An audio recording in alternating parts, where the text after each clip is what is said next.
Sa unang araw ng pagbabalik opisina ni US President Donald Trump, pinirmahan niya ang kautusan ng pagkalas ng Amerika sa World Health Organization. Ay kay Trump dahil yan sa hindi umano maayos na pag-asikaso ng WHO sa COVID-19 pandemic at iba pa mga international health crisis. Aniya, hindi na mauulit ang pag-rip off o pamimera umano sa kanila ng organisasyon.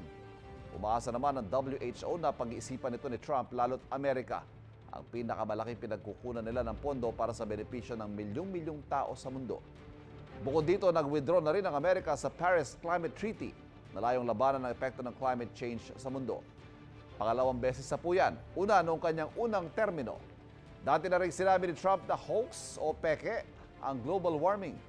Kabilang din sa mga unang hakbang ni Trump bilang Pangulo ng Amerika, ang pagbigay ng pardon sa mahigit 1,500 kinasuhan dahil sa pag-atake sa US Capitol noong January 6, 2021. Samantala, binati naman ni Pangulong Bongbong Marcos ang muling pag-upo sa pwesto ni Trump. Umaasa si Pangulong Marcos na lalo pang lalakas ang alyansa ng Pilipinas at Amerika. Kapuso, huwag magpapahuli sa latest news and updates. Mag-iuna ka sa balita at mag-subscribe sa YouTube channel ng GMA Integrated News.